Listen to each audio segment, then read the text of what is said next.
5 ደቂቃ እኮ ውይይት አለ። ደህና ናችሁ እንዴት ናችሁ ስትል መጨረሳት ነች። ምክንያት ይኸውላችሁ አያችኋል። 5 ደቂቃ ብሎ ሊያመልጥ ማለት ነው።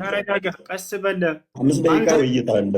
ረጅም አድርገህ የሆነ ሀሳብህ እንዳያዝ እኔ ቃል በቃል ቢሆን እንዳውም በጣም መወያየታችንም እሳዝ ረጋ በል ረጋ ቀስ መወያየታችንም 5 ደቂቃ ነች የምታውቃት። ቆይ 5 ደቂቃ ብቻ ነው አንተ መወያየት ትደረባለህ። ረጋ በል እንደባለፈው አይሆን። እፎይ እባክህ የሆነ ሀሳብ ተነስቶ ችግር የለውም ምንም አይሆንም። ባለፈውም ነብዬ የተናገረውን የተናገርኩት አንድ የተለየ አልተናገርኩም። እሱንም ዛሬ እናነሳዋለን። ይኸውልህ ስነ ስርዓት ይዘህ አውራ። እፎይ እባክህ አትደረብ፣ እስኪጨርስ ድረስ አዳምጥ። ስለዚህ እንደኔ ሀሳብ ማለት ነው ቅድም ቢሆን ችግር የለውም። አንተም ቅድም እንዳልከው ወደ 3 ሰዓት ቆይተናል ብለሃል። ይህ ሁሉ ህዝብ እየጠበቀ ማለት ነው። ስለዚህ አሁን ስለመሸ አጠር አድርገው ሀሳባችንን ማስቀመጥ ነው። 5 ደቂቃ እናደርገውና ከዚያ በኋላ ቀጣዩን ደግሞ አንተ ተወስነዋለህ። ችግር የለውም። ቀጣዩ በአንተ ይሆናል። የመጀመሪያ 5 ደቂቃ ይሆን ልጨርስ። አንዲት ጊዜ ልጨርስ። በምትወያይ ጊዜ ማስረጃ የምታቀርብባቸው የማስረጃ ምንጮች ምንድን ናቸው የሚለውን የኔንም ያንተንም እንነጋገራቸው። አንተ ምንድን ነው የምታቀርብበት ማስረጃ? ምን ላይ ቁመህ ነው የምትወያየው? እሱ ይሄ መስፈርት ነው፣ መቀመጥ አለበት ከዚህ አንዳንድ ወጣ ዘንድ ማለት ነው። በምን መጽሐፍቶች ነው የምትወያየው? እሱ ንገረኝ። 10 መጽሐፍቶች አሉ። እኛ የውይይት እንትናችን 10 መጽሐፍ ናቸው። ስለዚህ በብሉይ ኪዳንና አዲስ ኪዳን ላይ ባለው ትወያያለህ አይደለ?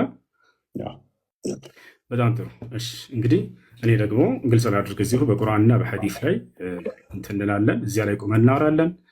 አምላኩ የነቢያት አምላክ ወይም ደግሞ ያ አምላክ እግዚአብሔር ነው ወይንስ እኔ ደግሞ አላህ ነው የሚለውን በሁለቱም መጽሐፍቶች ላይ ያሉ ነቢያቶች አሉ።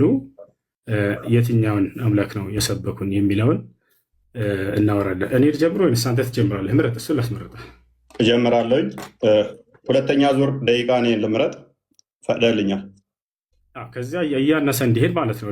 ለእንትኖቹ ኖ 2ኛ ደቂቃ የምመርጠው እኔ ስለሆንኩኝ 2ኛ ዙር 20 ደቂቃ ይሆናል። 20 ደቂቃ አችልም መወያየት አንድ ደቂቃ ጠይቀኝ አይደለ? እስክመልስ አዳምጥ። ረጋ በል። መጀመሪያ 15 አለ፣ ከዚያ በኋላ 20 እያልክ ትሄዳለህ። እንደገና 5 ጀምረናል፣ ከዚያ 4፣ ከዚያ እያን እንሄዳለን። አሁን መጀመር ትችላለህ። አይ በር ክፍት ነው፣ ጀምር። መልካም። አሁን 5 ደቂቃ ነው። ቀጣይ እኔ ነኝ ደቂቃ መራጩ። 20 ደቂቃ ነው ውይይቱ። ቀጣይ ላይ 20 ደቂቃ ነው። እንደሱ የሚሆን ነገር አይደለም። እፎይ ይኸውልህ፣ መጀመሪያ ከፍታ አንተ መረጥክ አይደለም? አንተ መረጥክ ደቂቃውን። አንተ መረጥክ ደቂቃውን። ደቂቃውን መረጥክ። ለምን ትደርበኛለህ? ለምን ትደርበኛለህ? እኔ እኮ ስታወራ ፈጠርኩልህ። ኡስታዝ እባክህ ለምን ትደርባለህ? ኧረ እባክህ ተረጋጋ። ውሃ ጠጣ። ውሃ አልስርህ። ውሃ ጠጣ።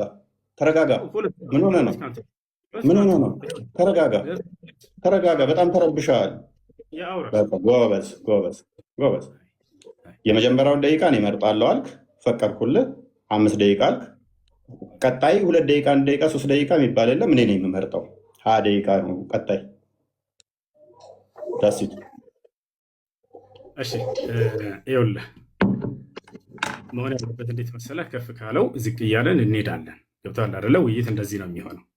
መጀመሪያ 5ቱ ካልተስማማህ አንተን የከፍል አድርገው 7 እናድርገው እና ከዚያ ደግሞ ወደ 5 ወደ ፎይ። እሺ ውይይቶች አይተታውቃለሁ ኡስታዝ። ያንን መስፈርቶችን ማን እንዳስቀምጣቸው አይታወቅም። እኔና አንተ ግን እዚህ ቦታ ላይ ለህዝቡ ስንል ረጅም ሰዓት አወራ እኮ ኡስታዝ። ቅዱስ አምላክ ነው። እኔ አምላካችሁ እነሆ ከግብፅ ምድር ያወጣኋችሁ እግዚአብሔር ነኝ። እንግዲህ እኔ ቅዱስ ነኝና እናንተ ቅዱሳን ሁኑ ይላል። ስለዚህ አምላካችን እግዚአብሔር ቅዱስ የሆነ ሕያው አምላክ አለን ማለት ነው። እንደ እስልምናውስ ሳይ አልቡካሪ 49:59 ላይ ኦ ሙሐመድ አይ ቲንክ ዩር ሴጣን ሃዝ ፎርሴከን ዩ ፎር አይ ሃቭ ኖት ሲን ሂም ዊዝ ዩ ፎር 2 or 3 nights። ኦ ሙሐመድ ወይ ሴጣኔ ተወህ ይመስለኛል ተብሎ ሲጠየቅ ለ3 ቀን ለ2 ቀን አብረው አላየሁትም ሲባል ሙሐመድ አላህ ምን አወረደ? በረፋዱ እምላለሁ በሌሊቱም ጸጥ ባለ ጊዜ ጌታ አላሰናበተህም አልተወህም። የሙሐመድ ጌታው ማን ነው? ሴጣን ነው ማለት ነው። አስፈራሪ ማን ነው? አንተ አስፈራሪ ብቻ ነህ ይለዋል ሙሐመድ። አላህ ሴጣን ነው አስፈራሪ ደግሞ ይለናል። እዚህ ጋር በእስልምና አስፈራሪው አላህ ወይንስ ሴጣን? የሚያስረሳ ማን ነው? እዚህ ጋር ምን ይላል? ሴጣን የሚያስረሳ ቢያስረሳ ከትውስታ ይላል። የሚያስረሳው ማን ነው? ሴጣን። እዚህ ጋርስ ከአንቀጽም ብንለውጥ ወይንም በእርሷ ብናስረሳ ከእርሷ የሚበልጥን ወይንም ቢጤዋን እናመጣለን። አላህ ነው የሚያስረሳው። ሴጣን ወይንስ አላህ? በእስልምና ሴጣንና አላህ ልዩነት የላቸውም፣ አብረው ነው የሚሰሩት ማለት ነው። ወይንም ደግሞ አላህ ማለት ሴጣን ነው ማለት ነው።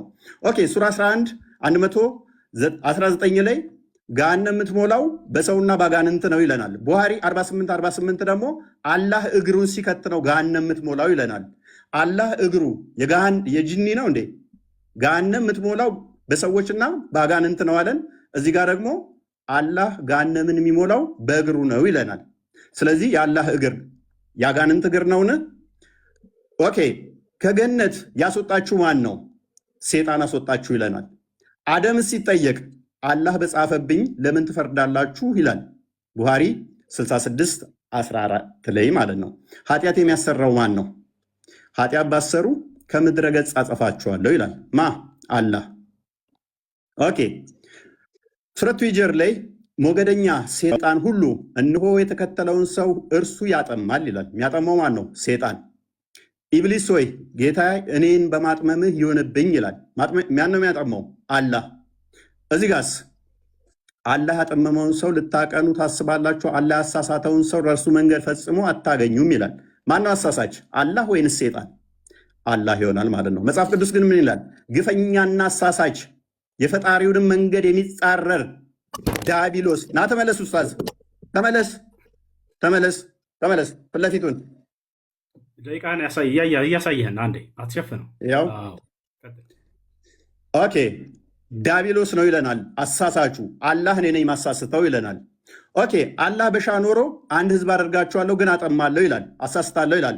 ዲያብሎስ ልጅ የጽድቅ ሁሉ ጠላት የቀናውን የጌታን መንገድ ከጠመመው አታርፍምን ይላል፣ ከማጣመም አታርፍምን ይላል እግዚአብሔር። መጽሐፍ ቅዱሱ አላህም ምን ይለዋል? አርፈ ተቀመጥ፣ አታጥም፣ ሰዎችን ገሃነም አትክተት ይለዋል ማለት ነው።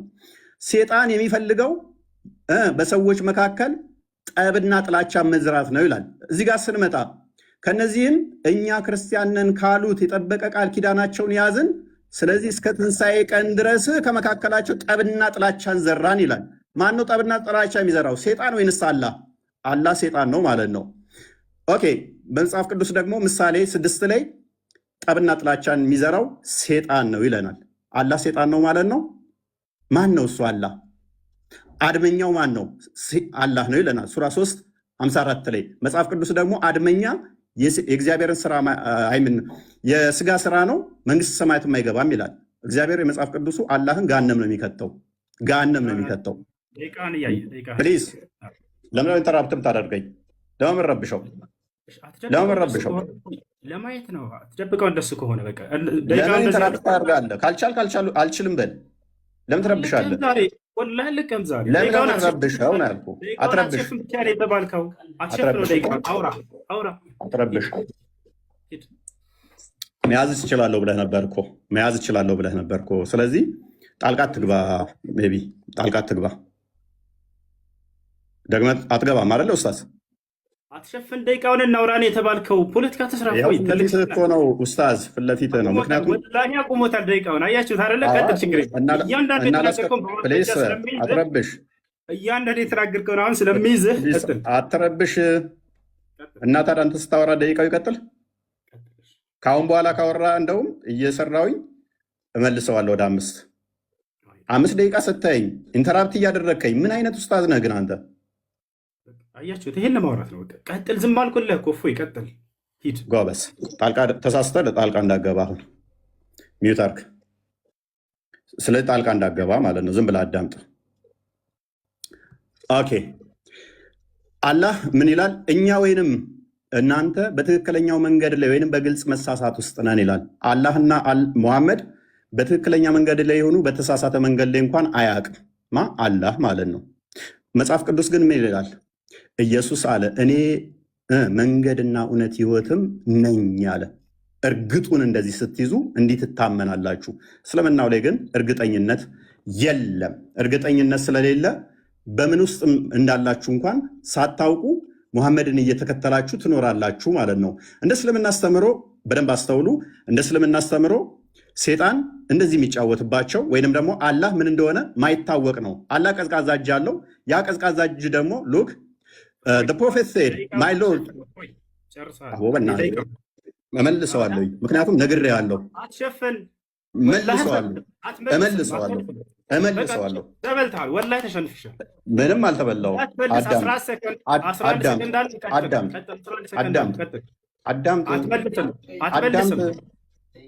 አትመልስም። 11 ሰከንድ አለ ስትይኝ 4 ጊዜ ጣልቃ ትገባብኛለህ። ይኸውልህ ደቂቃውን ስለሸፈንክ ብቻ ነው ያንን ለማየት ብቻ ነው የጠየቅንህ። ሌላ ወሬ አታውራ። 11 ሰከንድ አለ፣ ጨርሰው ሂድ። እዛለሁ ብለህ ነበር እኮ ኡስታዝ፣ እኔም እዛለሁ ብለህ ነበር። 11 ሰከንድ አለ፣ አትመልስም። 11 ሰከንዱን አውራ፣ ከዚያ በኋላ መልስ እሰጥሃለሁ። አሁን ላነሳው እያንዳንዱ እንዳለ ያወራኸውን በእናትህ አዳምጥ። በእናትህ ኡስታዝ ለምን ረብሸው? አረበሽም እባክህ። 11 ሰከንድ አለ፣ አውራ፣ አትመልስ። እሱ ሂድ። እሺ ጣልቃ እንዳገባ ካሁን በኋላ አልገባም። ማብሽር ግን ደቂቃውን አትሸፍን ብቻ ነው የተባልከው። ሂድ ጎበዝ። ስለዚህ 1 ደቂቃ አለኝ፣ እሷ ላይ እንትን ትላለህ። 1 ደቂቃ የለህም፣ 11 ሰከንድ አለ፣ አውራ።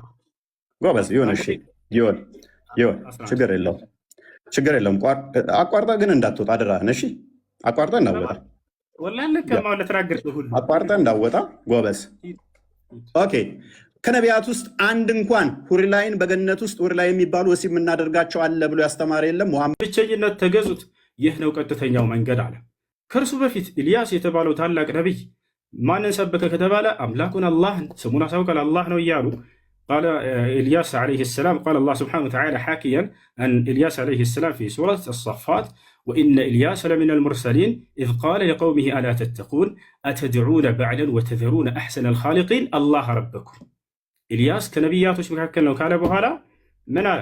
አላህ ነው ጌታችሁ፣ ወረበ አባኢኩም ልአወሊን የቀደሙት የአባቶቻችሁም አምላክ እርሱ አላህ ነው እያለ አስተማረው ማለት ነው። ይህ ነው እንግዲህ ነቢያቶች አምላክ አላህ ስብሐነሁ ወተዓላ እንድናመልክ እንዲሁም እርሱን አሳውቀውናል።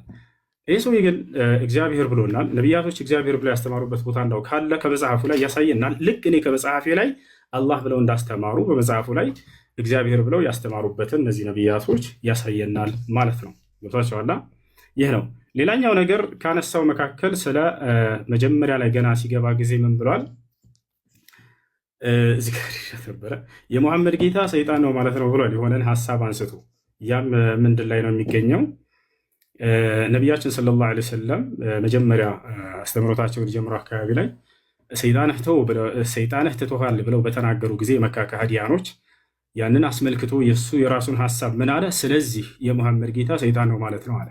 አሁን እኔ የምጠይቅህ ያንን የተነገረውን ሐዲስ ታወጣና እርሱ ላይ ሙሐመድ ሰይጣን ነው የተባለበትን ቃል ታሳየናለህ። ከራስህ እንትን ባትል መልካም ነው።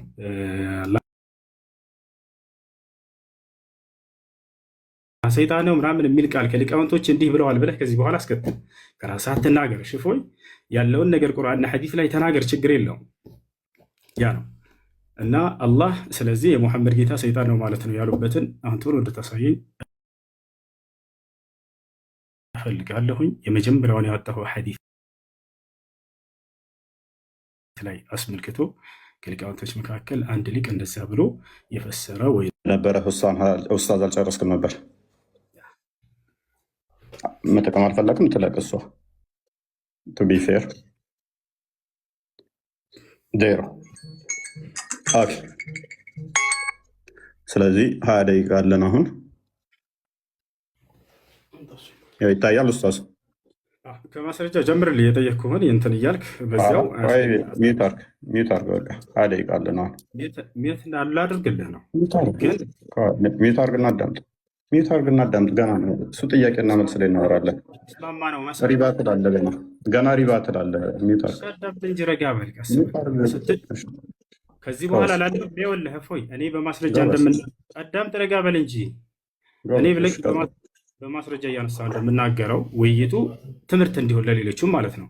አንተ ይሄንን ትርጓሜ ስትናገር ጊዜ ስለዚህ አላህ የሙሐመድ ጌታ ሰይጣን ነው ማለት ነው ስትል ከሊቃንቶች ቢያንስ ከሊቆቻቸው መካከል አንድ ሊቅ እንዲህ ብሏል ብለህ አስከትል። እፎይ እንደሱ አድርግና ሌሎችም እንዲማሩበት ዘንድ ማለት ነው።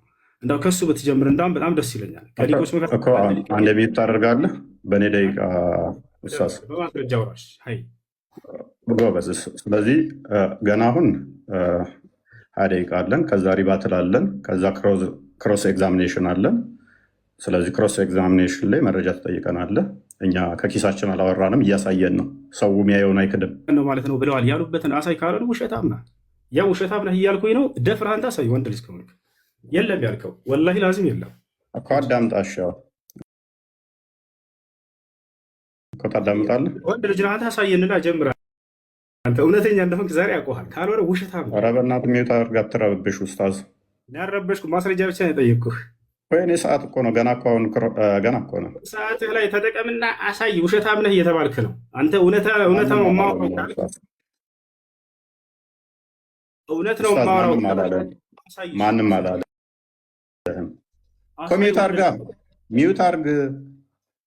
ሪባትል ገና አለን እኮ ኡስታዝ። ሚዩት አድርግ። ኦኬ ላስጀምረው። አስጀምር። በቃ ዝም ብሎ ያወራ ያለ 20 ደቂቃ አለኝ። ኧረ በእናትህ ሚዩት አድርግ ኡስታዝ፣ እባክህ።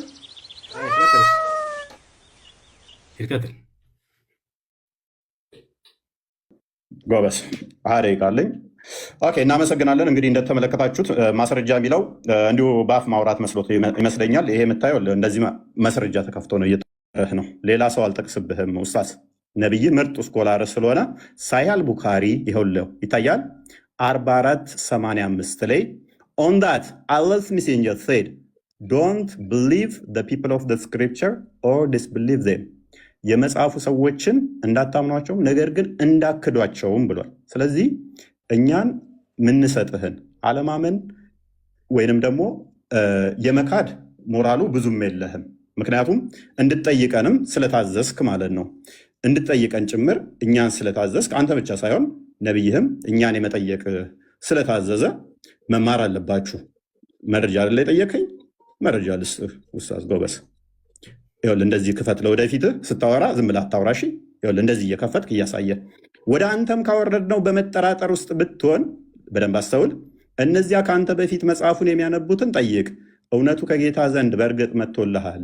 ስለዚህ መጽሐፉን የሚያነቡት የመጽሐፉ ሰዎች የተባሉት አይሁዶችና ክርስቲያኖችን እንድትጠይቅ ነቢይህም ታዟል። ስለዚህ ምንድን ነው እሱ ኡስታዝ? እኔ የምነግርህን አሜን ብለህ የመቀበል ግዴታ አለብህ። እንኳን አንተ ነቢይህም እኛን እንዲጠይቅ ስለታዘዘ ማለት ነው። አንተም ብትሆን ደግሞ ያው መጠየቅ ግዴታ ነው፣ መማር አለብህ።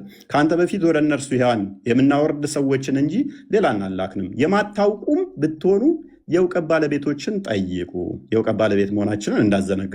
ስለዚህ እንደዚህ ካልኩ ዘንዳ ኡስታዝ፣ ለወደፊትህ ግን ዝም ብለህ እንዳታወራ እሺ። ስለ እግዚአብሔር ያነሳኸው አለ። እግዚአብሔር ስም ያልከው አላህ የሚለው አሊላህ ከሚለው የመጣ ነው። ምንም የሚታወቅ ነገር አይደለም። እሱ ከአረቦች ውጭ የሚታወቅ የለም። እግዚአብሔር የሚለው ግን ከአንተ ቁራን ልስጥህ። እቺን ቁራን አያት። እቺ የቁራን ትርጉም የእናንተው ነች። ስለዚህ ምን ትላለች መሰለ እዚህ ጋር እንዲሁም የአምላክ ስም በደንብ አስተውል። እንዲሁም የአምላክ ስም በአማርኛ እግዚአብሔር የዓለም አምላክ ሲሆን በአረብኛ ዋና ስሙ አላህ ነው። እቺ አንተ ቁርአን ነች። እቺ ያንተ ተረጎሙልህ ነው። ስለዚህ እግዚአብሔር ማለት እግዚ ጌታ፣ ብሔር ህዝብ ወይንም ደግሞ የህዝቦች ኦኬ። እነሆ ጌታችን ክብር ላቀ ሚስትንም ልጅንም አልያዘም። የዚህ ኡስታዝ አሁን አላህ አልወለደም አልተወለደም እርሱ አንድ ነው ብሎ የሚለውን የነገሩት ማን ናቸው? አጋንንቶች፣ ጂኒዎች። ቁርአንህን ነው መረጃ እየከፈትኩበት ያለሁት። ቁርአንህ ነው። ቁርአንን ሜዳ ታውቀው ከሆነ አላውቅም።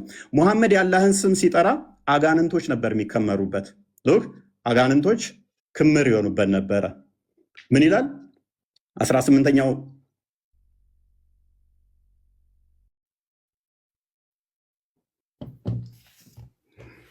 ተቆርጠሃል። እፎይ ተቆርጠሃል። ኦኬ አይዞህ፣ እንትን ነው በደንብ እንዲጠራልህ ነው። ሉክ ሱራ 72 ላይ የጋኔኖች ምዕራፍ ይባላል። በጋኔኖች ምዕራፍ ላይ ቁጥር 18 ላይ እነሆ ሙሐመድ በደንብ አስተውል፣ የአላህን ስም ሲጠራ ሉክ እነሆ የአላህ ባሪያ ሙሐመድ አላህን የሚጠራው ሆኖ በተነሳ ጊዜ ጋኔኖች በእርሱ ላይ ድረብረብ ሊሆኑ ቀረቡ። አጋንንት ነበር የሚከመሩበት መሐመድ የአላህን ስም ሲጠራ ማለት ነው። ይኸው ቁርአንን እኔ አይደለሁም ያልኩት፣ ቁርአንን ያለው አላህ ሰውን ከገማ ጭቃ ነው የሰራው። በምን በእጁ ወስዶ አላህ እጁን ታጥቦታል። ሱናን አቢ ዳውድ 46:95 ላይ ታጥቧል አልታጠበም? ይኸው በሁለት እጆቼ ለፈጠርኩት ከመስገድ ምን ከለከለ ይላል። እጁን ሳይታጠብ ነው ያለው ወይንስ ታጥቧል? አላህ ጭንቅላት ይኖረው አይኖረው አይታወቅም። የትኛው ነብይ ነው አምላኩ በጭቃ አብኩቶ ሰራኝ ጭንቅላት ይኖረው አይኖረው ግን አላቅም ያለ ነብይ አለ? እጠይቅሃለሁ፣ አትሳቅና ተመለስ። ኡስታዝ ፊት ለፊቱን ያ ጎበዝ ሉክ እንደሱ ጎበዝ እንደሱ ስትሆን ያምርብሃል። አላህ 5 ጣቶች አሉት። እነኚህ ፓርቶች በፓርቶች የተገነባ ከሆነ እሱ ፍጡር ነው።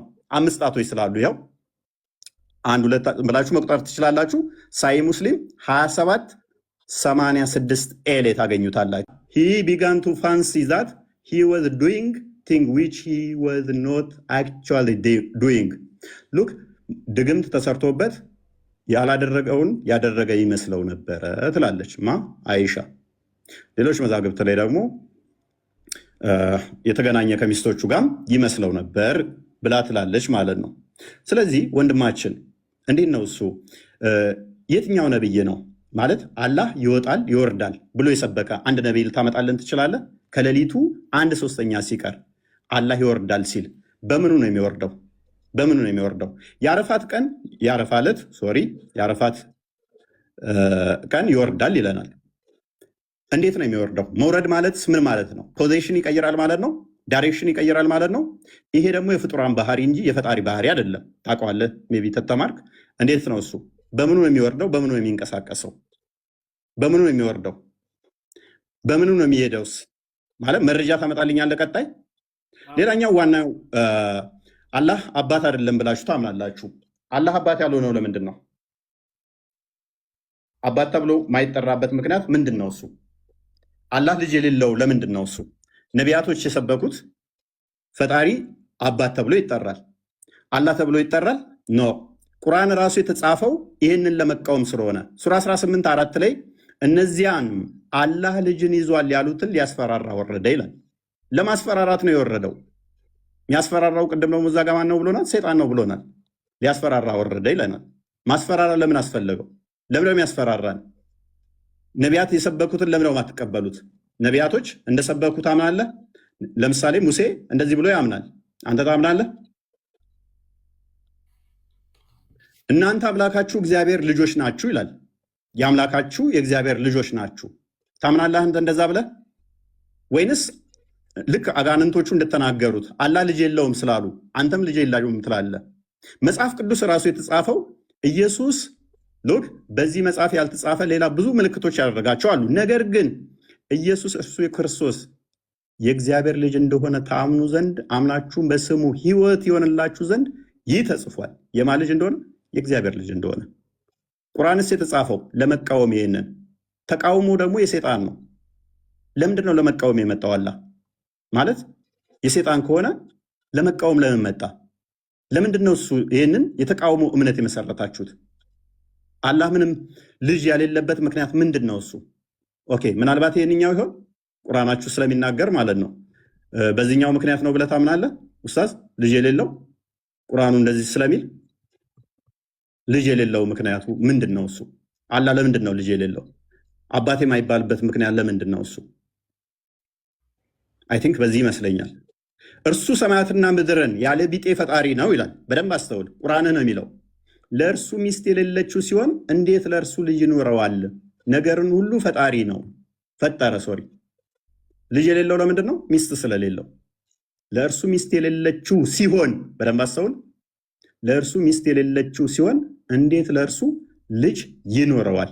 ይህንን ከምን አንጻር ነው? ከአጋንንቶች ጋር ነው አሁን የሚያለው። ከአጋንንቶች ጋር ለምንድን ነው አላህ እንደዚህ የተያዘው? ምክንያት ይኖረው ይሆን? ትመልስልን ይሆን ኡስታዝ? በመረጃ እንደዚህ እያወጣ ትመልስልን ይሆን? የአላህ እጆች ቀዝቃዛ ናቸው። ቅዝቃዜ ደግሞ በደንብ አስተውሉ። ቅዝቃዜ ከአንዱ ወደ አንዱ ሙቀት መቀበል አለበት ማለት ነው። ቀዝቃዛ ከሆነ ይህንን ሉክ ሙሐመድ ምን ይላል? then I saw my Lord look sorry in the most high and the last of appearance so I saw place I saw him place his palm between my shoulders.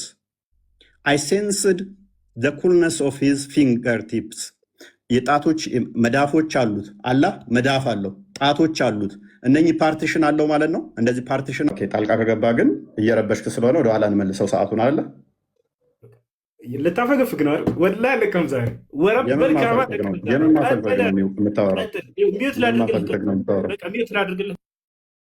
ሚዩት አድርገሽ ጎበዝ። ስለዚህ ታሁን በኋላ ጣልቃ አይገባም ወንድማችን ብዬ አስባለሁኝ። ምንም እንትን ያልነው ነገር የለም። ኤኒዌይስ እያየ ሆኗል። ደቂቃውን አስጀምርላለሁ። ኦኬ አይሻ እንደተረከችው እንግዲህ በመጽሐፍ ቅዱስ ላይ አስማትና ድግምት አይሰራባቸውም።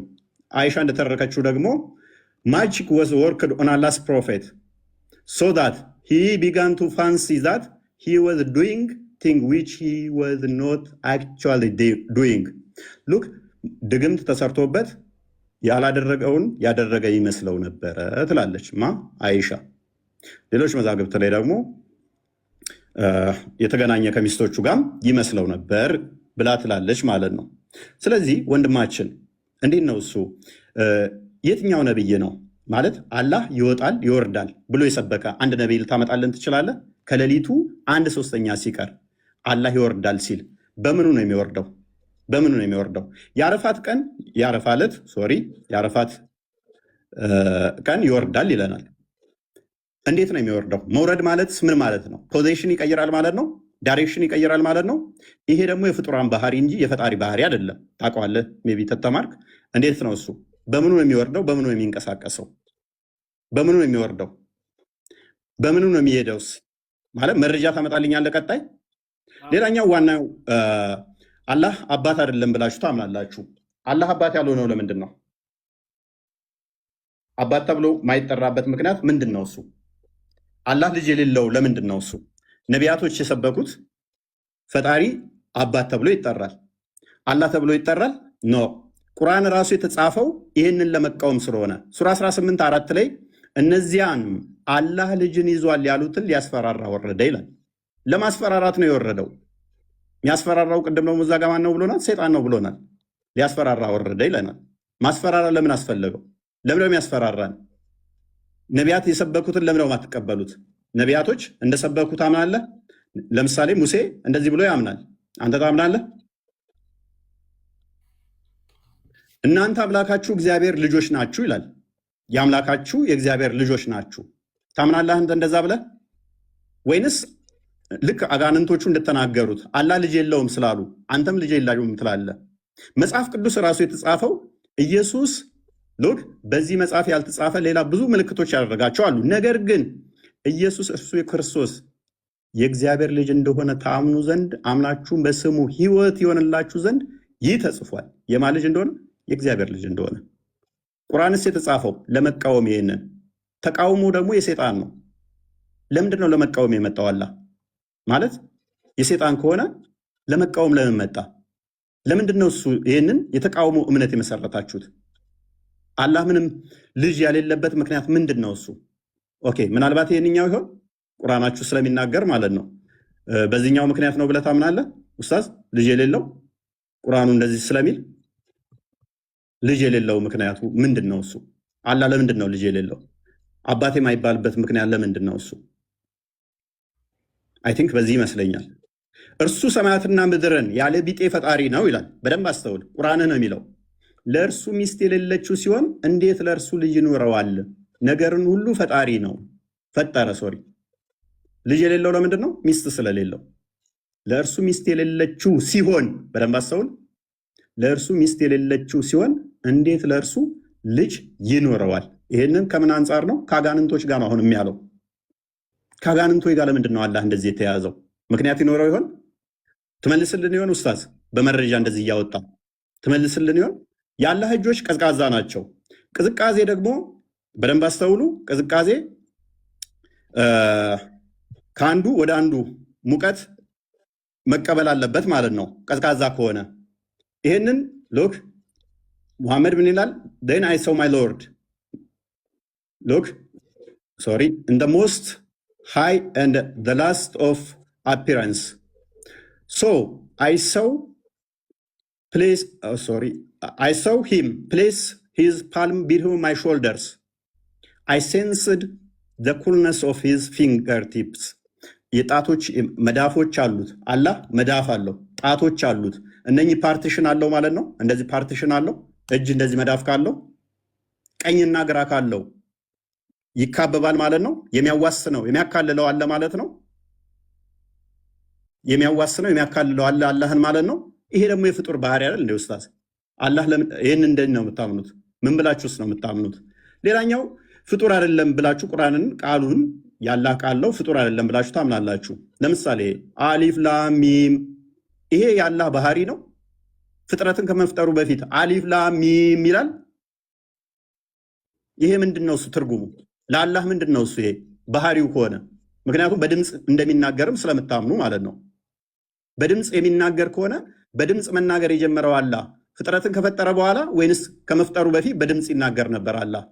ይኸው በድምፅ እንደሚናገር ቡኻሪ 47:11 ላይ አላህ ሊትራሊ ድምፅ አለው ብላችሁ ስለምታምኑ፣ ስለዚህ ችን ሲቀራት ማለትም ለጅብሪል ሲነግረው አሊፍ ላም ሚም ብሎ ነው። አንተ ታርመኛለህ ኡስታዝ ስለሆንክ የእሱ ድምፅ እንዴት እንደሆነ በድምፅ ስለምታምኑ፣ ፍጥረትን ከመፍጠሩ በፊትስ ይህን ድምፅ ይጠቀመው ነበር ወይ? ምክንያቱም ድምፅ ደግሞ ሶሊድ፣ ሊኩዊድ ወይም ጋዝ እነኝን ስቴቶች ይፈልጋል ለማለፍ። ያላህስ ድምፁ በምን ውስጥ ነበረ ፍጥረትን ከመፍጠሩ በፊት የሚተላለፈው? እነኚህ ደግሞ እነኝን የሚፈልግ ድምፅ የሚፈልግ ከሆነ እሱ ፍጡር ነው ማለት ነው። አሊፍ ላም ሚም እቻውን ፍጡር ነው ፍጡር አይደለችም ኡስታዝ? ምን ብልሃት ነው የምታምነው? ሌላኛው ኦኬ ቁርአን ፍጡር ካልሆነ በደንብ አስተውል። ቁርአን ፍጡር ካልሆነ ኦኬ በገረጣ መልክ ይመጣል ይላል። ታምናለህ እሱን? ምክንያቱም ቁርአንን ያለው ይኸው ሱናን ሐዲስን ያለው ሱናን ኢብን መጃ ቮሊዩም 5 ላይ ነው የሚገኘው ፔጅ 68 ላይ the Quran will come on the day of resurrection like a pale man and will say I am the one እያለ ይቀጥላል። አምላክህ ቃሉ ፍጡር ካልሆነ በቂያማ ቀን ደግሞ የገረጣ ሰው ሆኖ የሚመጣ ከሆነ ስንት ፍጡር ያልሆኑ ታመልካለህ ኡስታዝ? ስንት ፍጡር ያልሆኑ ነው የምታመልከው? ሌላኛው ተውሂድን ታምናለህ አይደለ? ተውሂድ ታምናለህ ብዬ አምናለሁ። ቃል ላይ ጥገኛ ከሆናችሁ ተውሂድ የሚል ቃል ማለትም ያስተማረ ነብይ ይኖርን ማለት በሶስት ከፍሎስ ያስተማረ ይኖርን ተውሂድ የሚልን ተውሂድ አልአስማኡል ሲፋት፣ ተውሂድ አልሩቢያ፣ ተውሂድ አልኡሉሂያ ብሎ ያስተማረ አንድ ታመጣልኝ ይሆን? ከነቢያት ውስጥ አንድ ማስረጃ ታመጣልኝ ይሆን? ወይንስ ተውሂድ አታምንም ማለት እኛን ስትጠይቀን ይሄ አንተ ጋር እንደሚመጣ አላወቀው?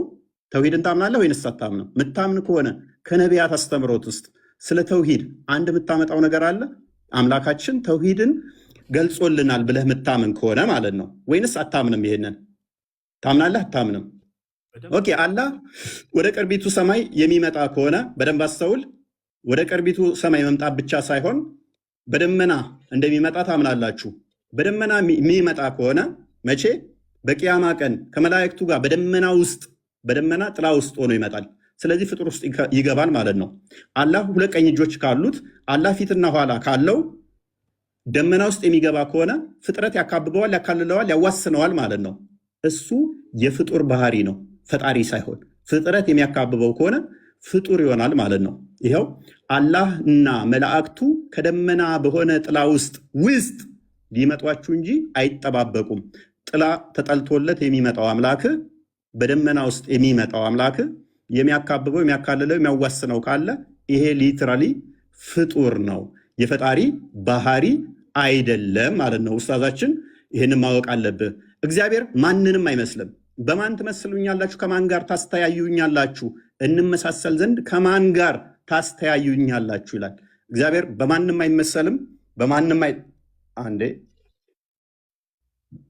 ከማንም ጋር አይተያይም ማለት ነው። ስለዚህ ለእግዚአብሔር መጣ፣ ሄደ፣ ቆመ፣ ተነሳ ተብሎም አይነገርም። እግዚአብሔር ምን ስለሆነ መንፈስ ነው።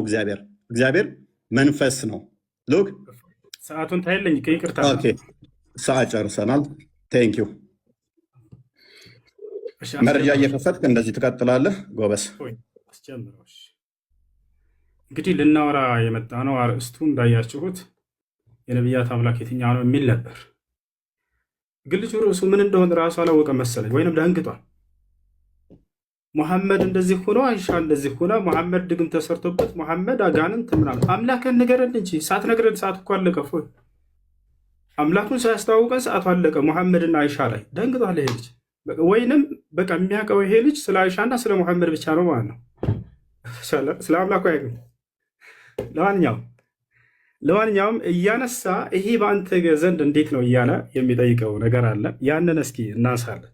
ይወቻል ምንድን ነው አንዴ አላህ ከሙስሊሞች ከቁርአን ውጭ ምናምን አይታወቅም የሚል ቃል መጀመሪያ ሲያነሳ ነበር። ገብታችኋል? እግዚአብሔር ከኢትዮጵያ ውጭ ይሄ ስም አይታወቅም ብትል የተሻለ ነበር። እፎይ የትኛውም ዓለም ላይ መስቀል አንጠልጥሎ እንደዚህ የዓለም ክርስቲያን ጋር ሄዳ አምላክ ማን ነው ብትላቸው ያንተን የአምላክን ስም አይነግሩም እኮ። ከኤርፖርት አያልፍም እግዚአብሔር የሚለው ስም ማለት ነው። አንተ ሌላ ዓለም ላይ ይታወቃል ካልክ ይህን በማስረጃ ታሳያለህ። አላህን ግን ሙስሊሞች ብቻ ናቸው ወይ የሚያውቁት አምላክነቱን? በቁርአን ላይ ብቻ ነው ወይ? አይደለም። በምን ይታወቃል? በራሱ መጽሐፍ ላይ የአረብ ክርስቲያኖች አሁን ብሉይ ኪዳንና አዲስ ኪዳን ለናሙናነት ያክል ሙሴና ኢየሱስ አምላካቸውን አላህ ብለው እንደሚጠሩ በአረበኛ መጽሐፍ ቅዱስ ላይ ላሳየህ ነው በማስረጃ። አላህን የምናውቀው እኛ ብቻ አይደለንም። የራሱ የገዛ መጽሐፉን አያውቀውም ወይ? ላሳያችሁ። ኦሪት ዘፍጥረት ምዕራፍ 1 ቁጥር 1 ምን ይላል? የአምላክ ስም አላህ መሆኑን ሙስሊሞች ብቻ ሳንሆን የግብፅ ኦርቶዶክስ አባ ተክለ ሃይማኖት ዌብሳይት እንደውም ማመጣለህ ከዚህ ነው። አባ ተክለ ሃይማኖት ዌብሳይት አለ። ያውና እዚህ ጋር መውቂዕ አንባ ተክለ ይላል። መውቂዕ አንባ ተክለ ሃይማኖት የአባ ተክለ ሃይማኖት ዌብሳይት ማለት ነው። በኢትዮጵያ እንግዲህ ቅዱስ አባ ተክለ ሃይማኖት ብላችሁ በምትጠሩት በእሱ የተሰየመ ነው። ኦሪት ዘፍጥረት ምዕራፍ 1 ቁጥር 1 አተክዊን ይላል። ስፍር ተክዊን ኦሪት ዘፍጥረት ማለት ነው። ይህን ተማር፣ አረበኛ ማለት አትችል መሰለኝ። ምዕራፍ 1 ቁጥር 1 ላይ ምን ይላል? ፊል በድኢ ኸለቀ ላሁ ሰማዋት ወልአርድ። አላሁ አክበር። ምን ይላል በአረበኛው? አላህ በመጀመሪያ ሰማይና ምድርን ፈጠረ ይላል። የጀማ ይሄ እያሳያቸው ያለሁት ቁርአን እንዳይመስላችሁ የራሱ የገዛ መጽሐፉ ነው። በገዛ መጽሐፉ ላይ አምላክን አላህ ብለው ይጠራሉ የአረብ ክርስቲያኖች። ይሄ ከብሉይ ኪዳን ነው። እስኪ ከአዲስ ኪዳን ደግሞ ለናሙናነት ያክል ላሳያችሁ። የት እንገባለን? ያው እና እዚህ ጋር አልኪታቡል ሙቀደስ መጽሐፍ ቅዱስ። እሺ እዚህ ጋር ሁለቱ መጽሐፍቶች አሉ። አልአህድ አልጀዲድ አዲስ ኪዳን ላይ ልገባ ነው። አዲስ ኪዳን ላይ ልገባ ነው። አዲስ ኪዳን የሐዋርያት ሥራን እስኪ እንመልከት።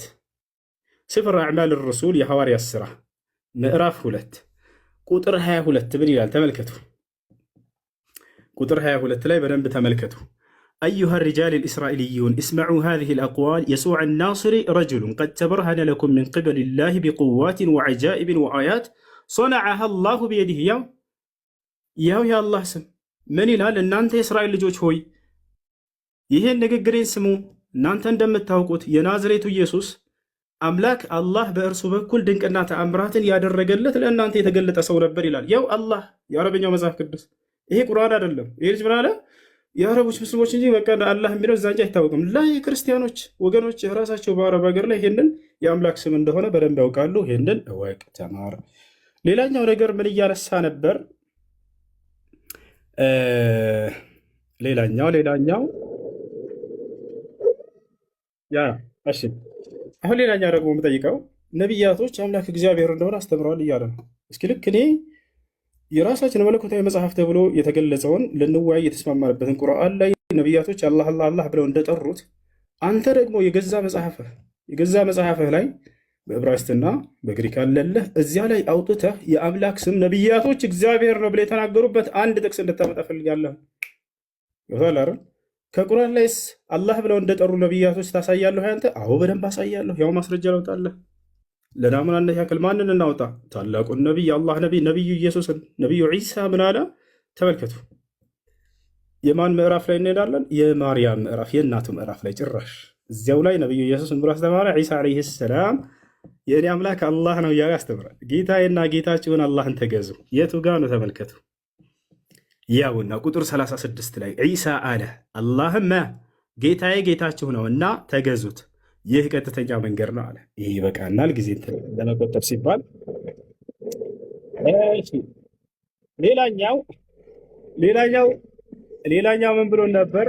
አላህ ከአርሽ በላይ ነው። አላህ ከአርሽ በላይ ነው ትላላችሁ። ለመሆኑ ከነቢያቶች አምላክ ከአርሽ በላይ እንደሆነ የተነገረበት ቦታ አለ ወይ? አዎ አለ። እግዚአብሔር በዙፋኑ ላይ ቁጭ ብሏል። እግዚአብሔር በዙፋኑ ላይ ቁጭ ብሏል። ያውና ዙፋን ካላወቅ በአረበኛ አርሽ ማለት ነው። እሺ በአርሽ ላይ ስትል ነበር። አርሽ የአረበኛ ቃል ስለሆነ ነው። በአማርኛ ሲቀየር ዙፋን ነው። ያውና አምላክህ በዙፋን ላይ ደል ብሎ ተቀምጧል። መጽሐፈ ነገሥት ቀዳማዊ ምዕራፍ 22 ቁጥር 19 ሚልክያስም አለ እንግዲህ የእግዚአብሔርን ቃል ስማ፣ እግዚአብሔር በዙፋኑ ተቀምጦ ያሰላም። እግዚአብሔር በዙፋኑ ተቀምጦ ሌላን ጨምር። መጽሐፈ ዜና መዋዕል ካልዕ ምዕራፍ 18 ቁጥር 18 ሚክያስም አለ ይቅርታ፣ እንግዲህ የእግዚአብሔርን ቃል ስሙ፣ እግዚአብሔር በዙፋኑ ተቀምጦ ያሰላም። ጨረስን ይሄን።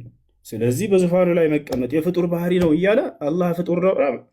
ስለዚህ አምላክህ መጀመሪያ ፍጡር መሆኑን አምነህ ነው ማለት ነው። አላህ ላይ እንደዛ እየተፈላሰፍክ ያለኸው። እንቀጥላለን። ሌላ ስለ አጋንንት በተመለከተ መጨረሻ ላይ በደንብ እንወያያታለን። ዛሬ አጋንንት ምን እንደሆነ በእስልምናና በክርስትና ሰፋ ያለ በእርሱ ላይ እናወራለን። እፎያ ሁላቸው የሚገነዘቡ ዘንድ እችን በደንብ አድርገህ ያዛት። ገብቶሃል አይደል? ስለ አጋንንት በደንብ አድርገን እናወራለን። ማን ነው በትክክል የገለጸው አጋንንትን? እስልምና ነው ወይንስ ክርስትና የሚለው ያዘውስን። እሺ አላህ ጣት አለው፣ ጣት ካለው ደግሞ ፍጡር ነው እያለን ነበር። ላ ያ አኺ እግዚአብሔር ጣት አለው። ያው ማስረጃ ያው ኦሪት ዘጸአት ምዕራፍ 8 ቁጥር 19 ጠንቋዮችን ፈርዖንን ይህስ የእግዚአብሔር ጣት ነው አሉት። እሺ ችግር የለውም ይሄ ጠንቋዮች ናቸው ያሉት እንለፈው። ሌላ ማና ነገር ኢየሱስ ክርስቶስ እኔ ግን በእግዚአብሔር ጣት አጋንንትን የማወጣ ከሆንኩ አለ ኢየሱስ ክርስቶስ ያሰለው። ስለዚህ እግዚአብሔር ጣት አለው። ጣት ካለው አንድ ነገር ፍጡር ነው ማለት ነው እያለ የራሱን ፍልስፍና ይሰራል። ይሄ ልጅ ብዙ ጊዜ ላይቭ ላይ ተቀምጦ ይሄን ነበር የሚያደርገው። ዛሬ ተገኘህ አልሐምዱሊላህ። የሆነ ሐዲስ ያነሳና የራሱን ፍልስፍና ይሰራል። የሆነ ቁርአን ያነሳና የራሱን ፍልስፍና ይሰራል። በዚያ ከታች ያሉት ወገኖችን ያስቃል። በቃ እውነት ላይ ያሉ ያስመስላቸዋል። ገብታቸዋል። ያ ነው አሁን የራስን ፍልስፍና ከዚህ ይህንን። ስለዚህ አላህ ጣት ስላለው ፍጡር ነው ያለ አንድ ሊቅ ልታመጣልህ ትችላለህ? ከሊቃውንቶቻችን ከሙፈስሮቻችን ወፍኬትም አታመጣም። ነገር ግን አንተ አምላክ ጣት አለው ብለህ ካመንክ ይሄ የፍጡር መገለጫ ነው ካልክ አምላክ ፍጡር መሆኑን አምነህ ነው ማለት ነው የመጣኸው። ያው ኢየሱስ ክርስቶስ ራሱ እግዚአብሔር ጣት እንዳለው ተናግሯል ማለት ነው። እንቀጥላለን። እሺ ምን ብሎናል? አላህ ሰማይና ምድር ከመፍጠሩ በፊት ቁርአን ይቀራ ነበር ብሎናል። ይሄ ልጅ ይገርመኛል። ለማንኛውም ማስረጃ ሲላሳየ ይሄ ضعيف ሐዲስ ነው። እሺ የነገሩህ ሰዎች ሸውደውሃል። ይሄ ضعيف ሐዲስ ነው። ላይቭ ላይ ሆነ እንደምታወራ አይደለም። ዛሬ ተይዛል። ያውና አላህ ሰማይና ምድርን ከመፍጠሩ በፊት ቁርአን ይቀራ ነበር እያሉ የሚነግሯቸው ያው ሐዲሱ ከነ ማስረጃው ላሳያቸው። إن الله عز وجل قرأ طه وياسين قبل أن يخلق السماوات وقبل أن يخلق الخلق ب1000 عام فلما سمعت الملائكة القرآن قالت طوبى لأمة ينزل عليهم هذا وطوبى لأجواف تحمل هذا وطوبى لألسنة تنطق بهذا. حديث من دنو ضعيف يا إسناده ضعيف እና ውሸት የሆነ ሐዲስ ነው። ላይቭ ላይ ከፍቶ ሲያወራ የሚውለው ታዲያ እንደዛ መስሎ ዛሬ መጣ ከሙስሊሞች ፊት ያው ውሸት መሆኑ ተጋለጠ። ምን ሁልጊዜ ባገኘውና እንደዚህ ሁሌ በገለጥኩልህ ከዚህ በኋላ የምትገባ ይመስለኛል እንዲህ አይነት ውሸት እያዋሸ ከፊታቸው። ለማንኛውም እስኪ ወደ አማርኛ እንቀይርላቸው። አረበኛ ነው ብሎ በአረበኛ ተደብቃቸው እንዳይል ያው እና እዚህ ጋር የሐዲሱ ሰንሰለት ደካማ ነው፣ የትረካ ሰንሰለቱ ደካማ ነው። ضعيف ሐዲስ ነው ይዘህ የምትመጣው። ከዚህ በኋላ ضعيف ሐዲስ ይዘህ እንዳትመጣ አጣራ። መጀመሪያ ጠይቅሽ ሙስሊሞችን ይሄ ነገር እንዴት ነው? ضعيف ነው ሐዲስ ነው እኔ እንዳው ሰው የሆነ መስሎኝ ነው ምናምን እያልክ ያንን እንድትል ጥሩ ነው። ፊቱን ለምን እንደደበቀ አላውቅም። ወላሂ ላዚም እኔ ፊት ለፊት እየተወያየሁት ፎያ በቀጣይ እንድትወጣል። እሺ የፊትን ገጽታ ማየት ፈልጋለሁ። ችግር የለውም እመጣለሁ። ቅድም አንተ በራስህ ሰዓት እያሳየው ስለሆነ ነው። አይሽ ነው። እሺ ተስማማ በቃ እሺ። እና ይሄ ነው አላህ ይወርዳል ይለናል። ማን ነው ከነቢያት አላህ ይወርዳል ብሎ ያስተማረ? ያ በደንብ አድርጎ እግዚአብሔር ይወርዳል። ኦሪት ዘፍጥረት ምዕራፍ 11 ቁጥር 5 ያው እግዚአብሔርም የአዳም ልጆች የሰሩትን ከተማና ግንብ ለማየት ወረደ። ምድር ላይ ግንብና ከተማ ለማየት ይወርዳል እግዚአብሔር ያሰላም። ስለዚህ ምን ብሎ ቅድም የሆነ እንትን አስቀምጧል። አላህ ይወርዳል ከተባለ ስለዚህ ፍጡር ነው አለ። ተመልከቱ፣ አላህ ይወርዳል ስለተባለ ፍጡር ነው ያለ አንድ ሙፈሲር አምጣ ብለህ ወፍ የትም አታመጣም።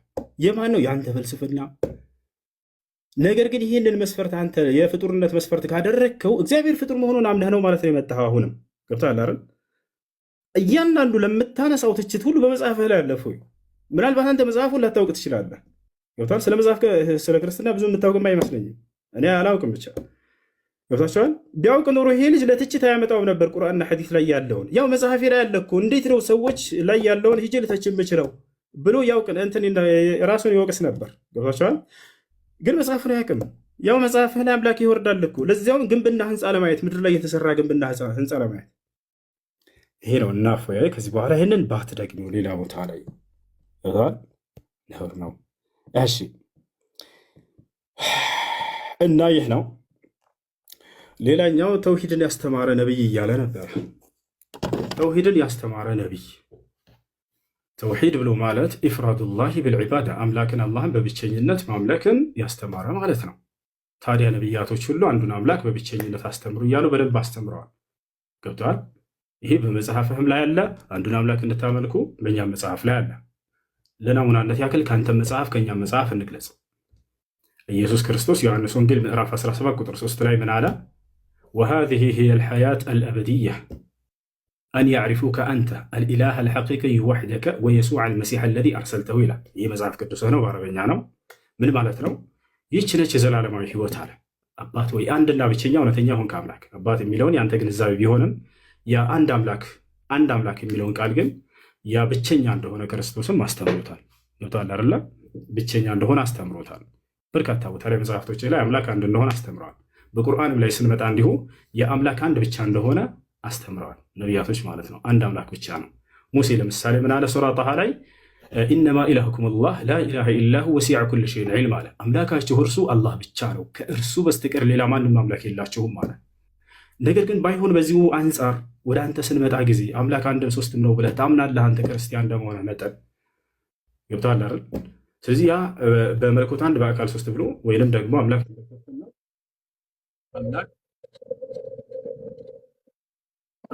አንድም ሶስትም ነው ብሎ ያስተማረ አንድ መጽሐፍ ቅዱስ ላይ በገዛ መጽሐፍህ ላይ ከሌላ መጽሐፍ አልጠይቀም፣ በገዛ መጽሐፍህ ላይ ከኦሪት ዘፍጥረት እስከ ራእይ ድረስ አምላክ አንድም ሶስትም ነው ብሎ ያስተማረ አንድ ነቢይ ነው ለታሪክ ልታመጣልኛለህ?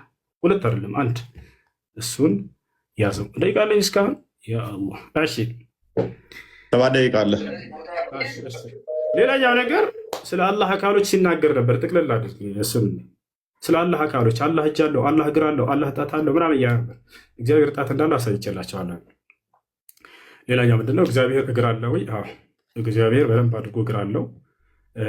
ላሳያችሁ፣ ሁሉንም አሳያቸዋለሁ። እግዚአብሔር እግር አለው፣ በእግሮቹ ይረማመዳል። ያ ነው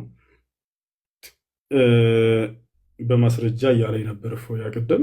ያ ነው ማስረጃ ያው እያሳየን እንዲሆን እዚህ ጋር ምን ይላል መጽሐፍህ ላይ ያውና እግዚአብሔር እንዲህ ይላል፣ ሰማይ ዙፋኔ ነው፣ ምድርም የእግሬ መረገጫ ነው ይላል። ምድርም የእግሬ መረገጫ ነው ይላል። ምናልባት ይሄ መጽሐፍ አንተ ከተቀበልከው በይህ እግር የሚባለው ነገር እጅ የሚባለው ነገር በአዳም ላይ ያለ አካል እና ገጽታ በአብን በወልድም በመንፈስ ቅዱስም ላይ አለ ይላል መጽሐፍ። ከዚያ በመጽሐፍ እስኪ ላውጣለህ። ምናልባት በስጋ ስለተገለጠ ነው ኢየሱስ ክርስቶስ ልትሉ ትችላላችሁ። በአብን በወልድም በመንፈስ ቅዱስም ላይ አሉ እነዚህ አካሎች ብሎ ግን ይናገራሉ። እነዚህ ይህን መጽሐፍ እሱ ይክደዋል ብዬ አላስብም። እስኪ ላሳያችሁ።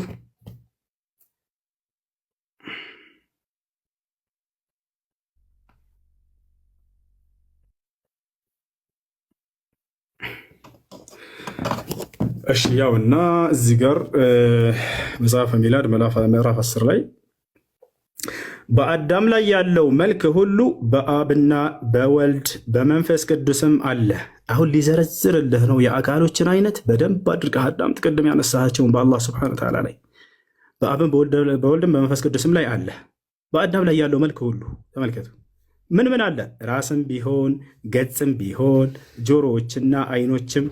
ጆሮዎች አላቸው አምላክ፣ አይኖች አላቸው አምላክ፣ አፍንጫ አለው፣ ከንፈርም ቢሆኑ እጆች አሉት፣ እግሮች አሉት። ቅድም እጅ አለው እግር አለው አላህ እንዴት አምላክ ይሆናል? ስለዚህ ይሄ ፍጡር ነው ማለት ነው እያለ ሲናገር ነበር።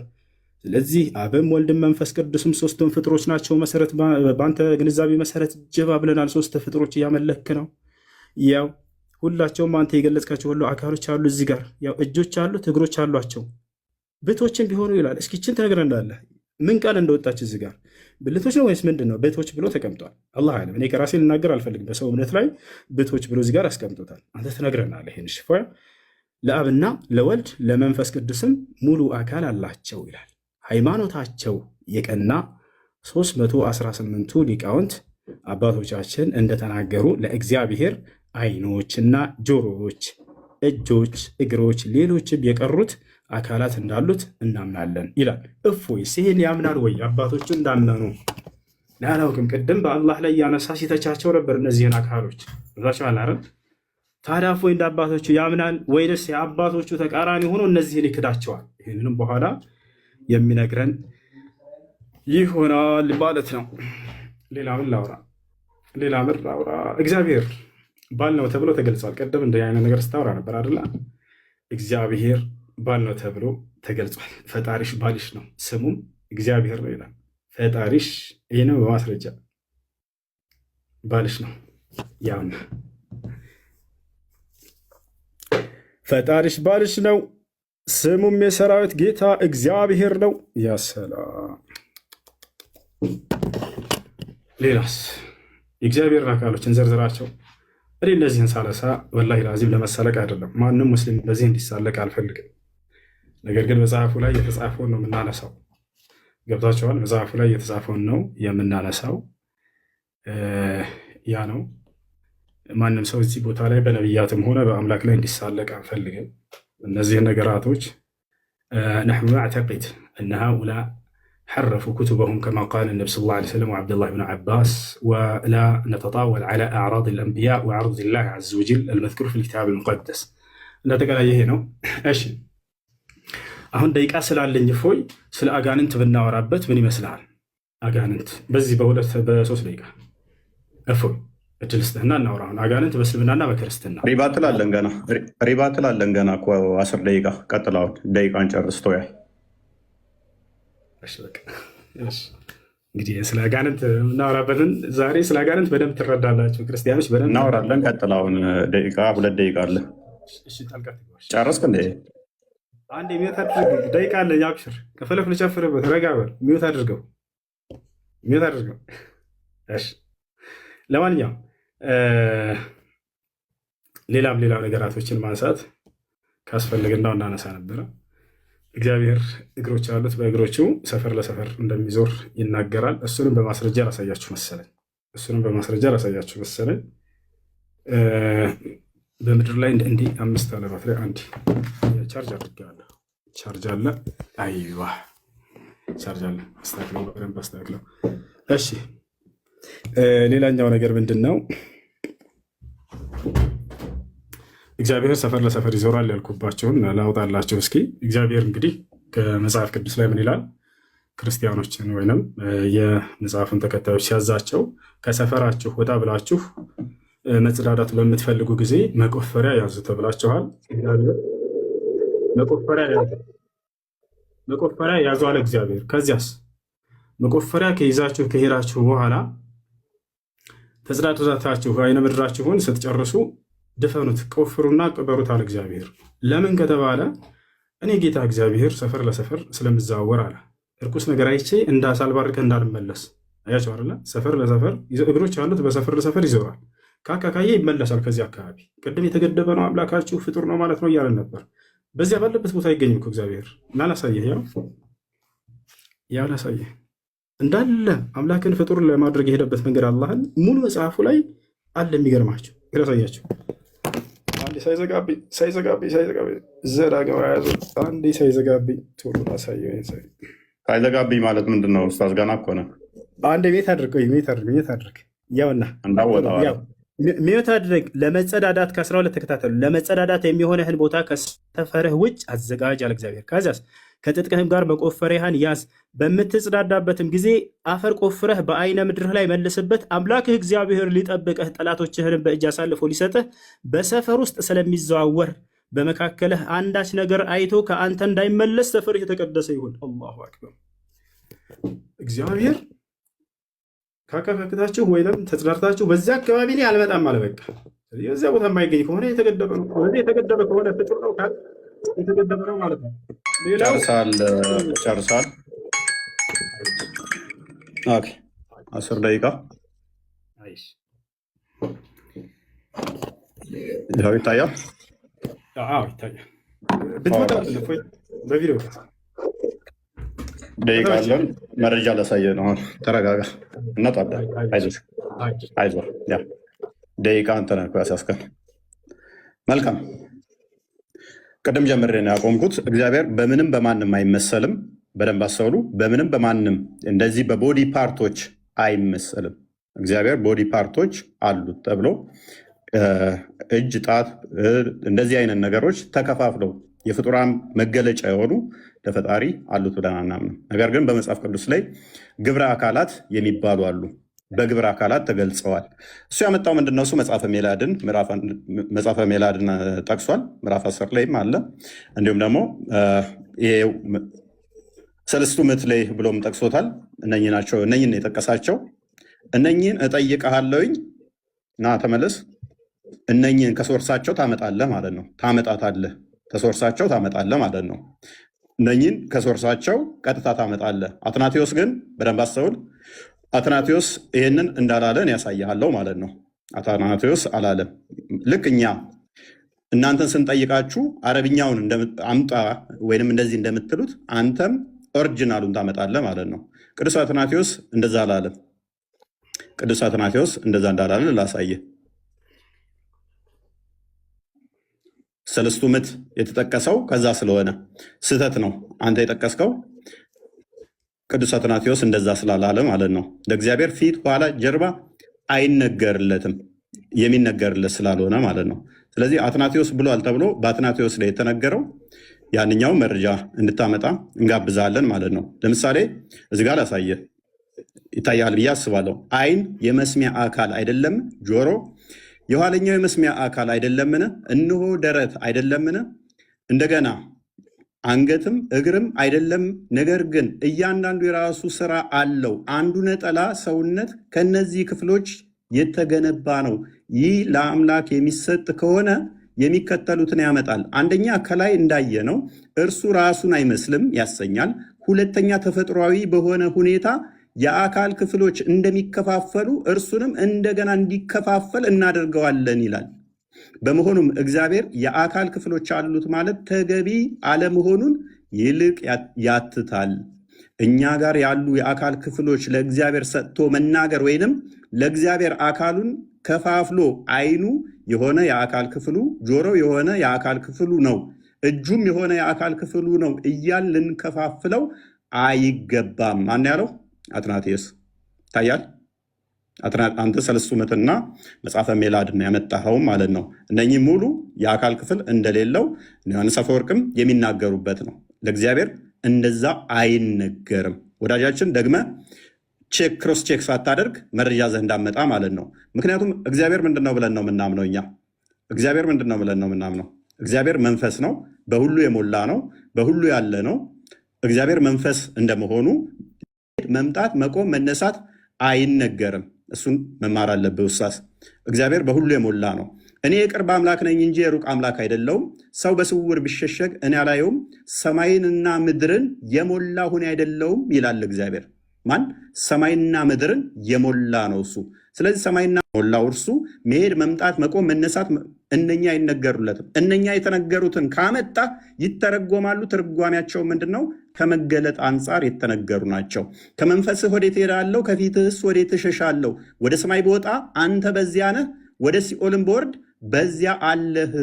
አላህን ከእግዚአብሔር ጋር እያመሳሰልከው ነው እንደ ኡስታዝ። ሱራ 16:4 ላይ ከማንም ጋር ታመሳስል ብሎ ነበር። ለምን ታመሳስለው?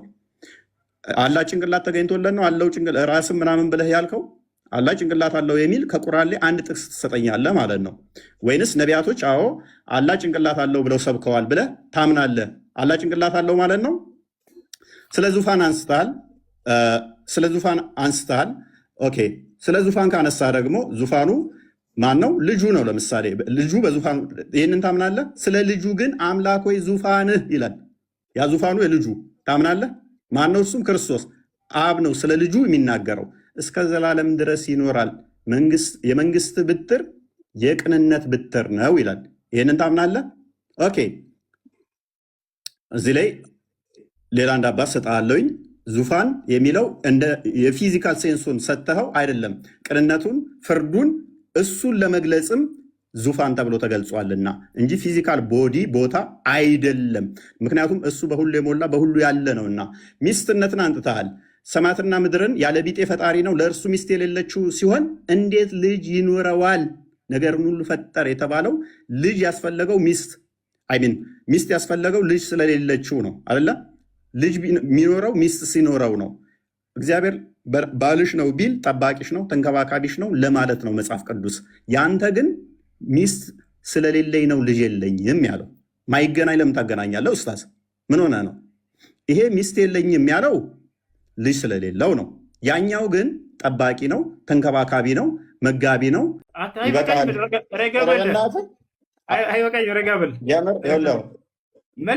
ጭማሪ ራሱ 10 ደቂቃ ያው እኔ ይዣለሁ፣ አሳይሃለሁ። ያው ስንት ደቂቃ? 9 ደቂቃ 10 ደቂቃ እየሆነ ነው። አንተ ጥሩ ትቀልዳለህ። አንተ ኡስታዝ ይመችህ። ኢየሱስ ክርስቶስ ከሙታን ካልተነሳ ክርስትናችን ከንቱ ነው፣ ስብከታችን ከንቱ ነው፣ እምነታችንም ውሸት ነው ብሏል ጳውሎስ። ስለዚህ ክርስቶስ ከሙታን መነሳቱን ያየ አንድ የሐዋርያ ምስክር አለ ወይንስ የለም? እፎይች መልሳት። እሺ ቆይ አዳምጣ አንዴ። ዮሐንስ ወንጌልን አላነበብኩም። አለ በደንብ አለ። ማን ይባላል ያ ሐዋርያ ከሙታን ሲነሳ ያየው? እኮ አዳምጣ ማስረጃ ስለተሰጠኛለህ። እፎይ ማን ይባላል ያየው ሐዋርያ ከሙታን ሲነሳ? ማዳመጥ ማትፈልገው? ያው እያዳመጥኩ ነው። ጥያቄ መልስ። ማን ነው ያ ሐዋርያ ያየው? ማን ይባላል? ነው ስላዩት እኮ ነው። እንደገና ቤታቸው ይገባል እኮ ሲያደርጉ ከሙታን ሲነሳ ያየው አንድ ሐዋርያ ማን ይባላል? ማን ይባላል? ከሙታን ሲነሳ ያየው ለምንድን ነው የማትረጋጋው? አዳምጥ በሚል ቃል አትደበቅ። ማን ይባላል? ከክርስቶስ ከሙታን ሲነሳ ያየው ሐዋርያ ማን ይባላል? ጎበዝ። እሺ አዳምጥ። እንደ ሞት አምኗል። መነሳቱን አይተዋል አላዩም ነው ጥያቄው። አላልኩህም። ሲነሳ ያየው አንድ ሐዋርያ በቃ መልስ የለውም። ወላሂ መልስ የለውም። አይመልሰውም። አንተ አይደለም አይመልሰውም። ይኸውልህ ላንብብልህ። ስለዚህ ላንብብልህ አዳምጥ።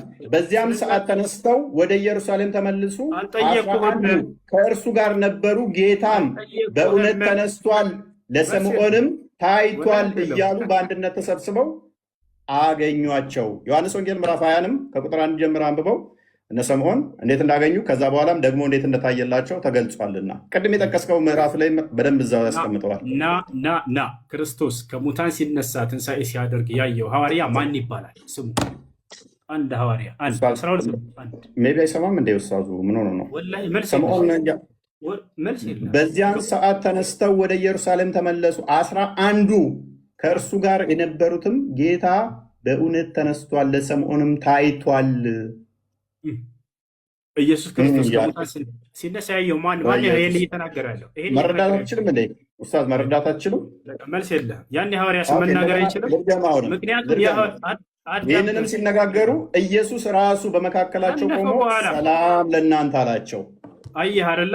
አንድ ያሙት አድርጋ አሁን መልስ ደቂቃን አልጨረስክም። አሁን ደቂቃ ተረጋጋ። ያው እየቆጠረልህ ነው 11 ደቂቃ ደርሶናል። አሁንም እንደገና አስጀምሬልህ 7 ደቂቃ እየሄደልህ ነው። ክርስቶስ ከሙታን ካልተነሳማ ክርስትናችን ከንቱ ነው ብሏል ጳውሎስ። ማነው እምነታችን ከንቱ ነው ብሏል። ስለዚህ ክርስቶስ ከሙታን ሲነሳ ያየው ሐዋርያ ማን ነው ብለው ይሄ ሰውዬ ስሙን ሊጠቅስ አልቻለም። ጥያቄ ጠይቅ። ማብራሪያ አይደለም ኡስታዝ፣ ማብራሪያ አልተጠየቅክም። አላህ ኢሳን ሲያስመልጠው ያየም የለም፣ ማን ነው በሱ ቦታ የተሰቀለው ሚያቅ የለም፣ ኢሳ ተመልሶ ይመጣልም የሚል በቁርአን ውስጥ ሽታው የለም። ስለዚህ የሆነ ሌም የሆነ አርጉመንት ዛት ትምጣ። አይደለም ሲነሳ ከመቃብር ሲነሳ ሲያርግ እንኳን ሐዋርያት ሥራ ምዕራፍ 1 ላይ ቁጥር 11 ላይ አይተውታል። እንዲህ ወደ ሰማይ ሲወጣ እንዳያችሁት ተመልሶ ይመጣል ብለው ተናግረዋል። ሲነሳ ግን አላየሁትም። እሱ እኮ ነው የሚያሳዝነው። ወላሂ እሱ የሚያሳዝነው ሲነሳ ደግሞ ከተነሳ በኋላ ነው። አየህ ሲነሳ ግን አላየሁትም አይደል? ይሄን ተማር። ሲነሳ ግን አላየሁትም። ጎበዝ